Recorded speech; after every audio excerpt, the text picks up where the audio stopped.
Now that we know how two users can protect data using a shared secret key, the next question is how did these two users generate a shared secret key to begin with? This question will take us into the world of public key cryptography. In this module, we will look at a few toy key exchange protocols as a way to introduce the main ideas of public key cryptography. We're going to come back and talk about key exchange and design secure key exchange protocols after we build a few more public key tools. So imagine for a second that there are n users in the world, and the question is how do these users manage these secret keys that they're going to use to communicate with one another? So for example, let's assume n equals 4 and there are 4 users in the world. One option is that basically every pair of users will share a shared secret key. So for example, U1 and U3 will share a shared secret key. I'll call it K13. U1 and U2 will share a shared secret key. We'll call it K12, and so on and so forth. K24, K34, and so on and so forth.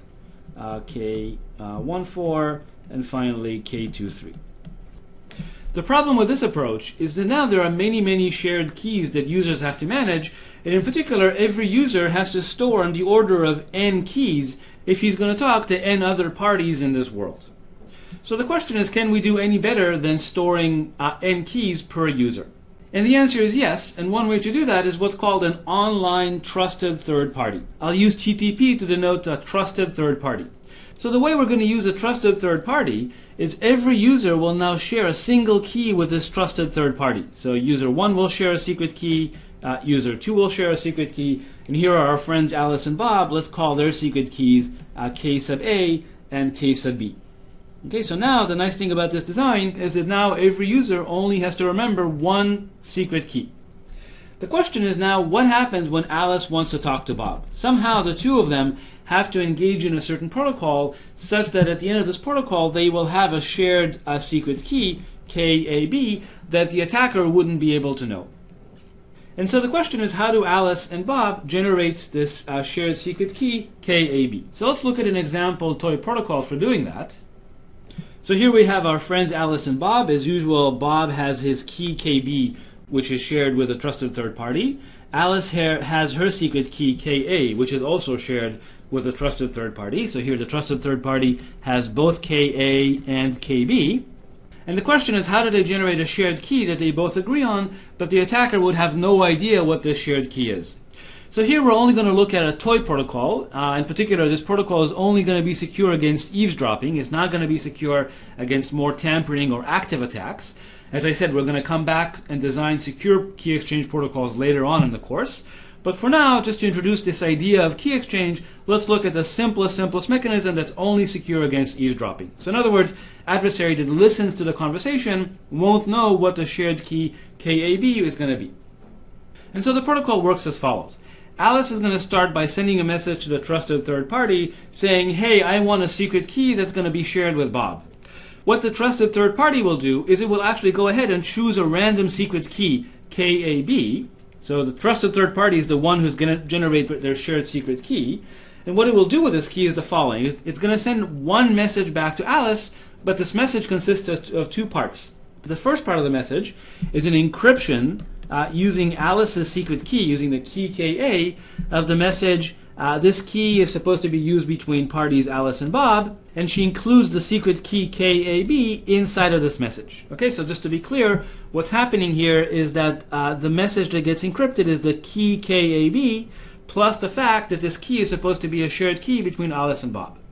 Okay, and this whole message is encrypted using Alice's secret key. The other part of the message that the TTP sends to Alice is what's called a ticket. And this ticket is basically a message that's encrypted for Bob. So in other words, the ticket is going to be an encryption under the key KB of, again, the fact that this key is supposed to be used between Alice and Bob, and she concatenates to that the secret key KAB. Okay, so again, the message that's encrypted inside of the ticket is the fact that this key is to be used by Alice and Bob, and the secret key KAB is included in the ticket as well. Okay, so these two messages, here let me circle them, these two messages are sent from the trusted third party to Alice. Now I should mention that the encryption system E that's actually being used here is a CPA secure cipher, and we'll see why that's needed in just a minute. So this is the end of the conversation between Alice and this trusted third party. Basically, as we said, at the end of this conversation, Alice receives one message that's encrypted for her and another message called a ticket that's encrypted for Bob. Now, at a later time, when Alice wants to communicate securely with Bob, what she will do is, of course, she will decrypt her part of the message. In other words, she will decrypt the ciphertext that was encrypted using the key KA, and now she has the key KAB. And then to Bob, she's going to send over this ticket. Bob is going to receive the ticket, and he's going to use his own secret key KB to decrypt, and then he himself will also recover the secret key KAB. So now they have this shared secret key KAB that they can use to communicate securely with one another. And the first question to ask is, why is this protocol secure, even if we only consider eavesdropping adversaries? So let's think about that for a minute. So at the moment, all we care about is just security against an eavesdropper. So let's think, what does an eavesdropper see in this protocol? Well, basically, he sees these two ciphertexts, right? He sees the ciphertext that's encrypted for Alice, and then he sees the ticket that's encrypted for Bob. And in fact, he might see many instances of these messages. In particular, if Alice and Bob continuously exchange keys in this way, he's going to see many messages of this type. And our goal is to say that he has no information about the exchange key KAB. So this follows directly from the CPA security of the cipher ED, because the eavesdropper can't really distinguish between encryptions of the secret key KAB from encryption of just random junk. That's the definition of CPA security. And as a result, he can't distinguish the key KAB from, random junk, which means that he learns nothing about KAB. This is kind of a very high-level argument for why this is eavesdropping security, but it's enough for our purposes here. So the bottom line is that in this protocol, the eavesdropper would actually have no information about what KAB is, and therefore it's okay to use KAB as a secret key to exchange messages between Alice and Bob. Now let's think about the TTP for a minute. So first of all, you notice that the TTP is needed for every single key exchange. Basically, Alice and Bob simply cannot do key exchange unless the TTP is online and available to help them do that.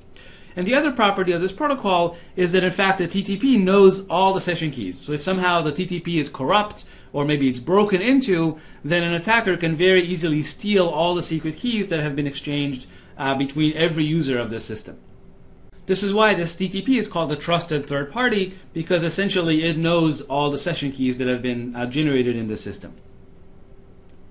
Nevertheless, the beauty of this mechanism is that it only uses symmetric key cryptography, nothing beyond what we've already seen, and as a result, it's very fast and efficient.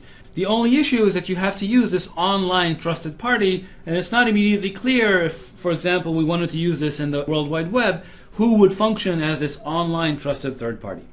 However, in a corporate settings, this might actually make sense. If you have a single company with a single point of trust, it might make sense to actually designate a machine as a trusted third party. And in fact, a mechanism like this, not quite as the way I described it, but a mechanism like this is the basis of the Kerberos system. So this is our first example of a key exchange protocols that allow Alice and Bob to set up shared keys. However, I really want to point out that this is just a toy protocol, very, very simple, and is only secure against eavesdropping attack. It's actually completely insecure against an active attacker. And here's a very simple example of how an active attacker might destroy this protocol. And so let's just look at replay attacks. So here, imagine the attacker records the conversation between Alice and some online merchant. Let's call him Merchant Bob. So for example, imagine Alice orders a book from the merchant Bob, and the transaction completes, and Bob accepts payment for this book and actually sends Alice a copy of this book. What an attacker can do now, he can completely record the conversation and simply replay the conversation to merchant Bob at a later time. Bob will think that Alice just reordered another copy of the book, and he'll charge her again for it and send her this copy again. So essentially, by replaying a conversation, you can cause quite a bit of harm to Alice, and as a result, this is a simple example of why this protocol is completely insecure against active attacks and should never be used in the real world. As I said, we're going to come back in a few weeks and talk about secure versions of this protocol, and you'll see how to make this work in the real world. Nevertheless, you see that this very simple protocol already raises a very interesting question. And the question is, can we basically design key exchange protocols, whether they're secure against eavesdropping or secure against active attackers? The question is, can we design key exchange protocols that are secure but work without an online trusted third party? So we don't want to rely on any online trusted party that's necessary to complete the key exchange protocol. And so the amazing answer is that, in fact, this is possible. We can do key exchange without a trusted third party, and this is, in fact, the starting point of public key cryptography. So I'm going to show you 3 ideas for making this happen, and we're going to talk about them in much more detail in the coming modules. So the first idea is actually due to Ralph Merkle back in 1974. This was when he was just an undergraduate student, and already he came up with this really nice idea for key exchange without an online trusted third party.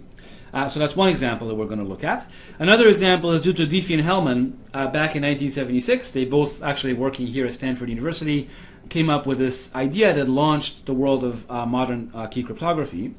And the third idea is due to Ravesh, Shamir, and Edelman working at MIT, and we're going to look in detail exactly how each of these ideas work. But I do want to mention that the work on public key management hasn't stopped in the late 70s. In fact, there have been many ideas over the years, and here I'll just mention 2 from the last decade. One is called identity-based encryption, which is another way for managing public keys, and another is called functional encryption, which is a way of giving secret keys that only partially decrypt a given ciphertext. And so we're going to talk about the core of public key crypto in this and the next week, and we'll talk about these more advanced ideas later on in the course.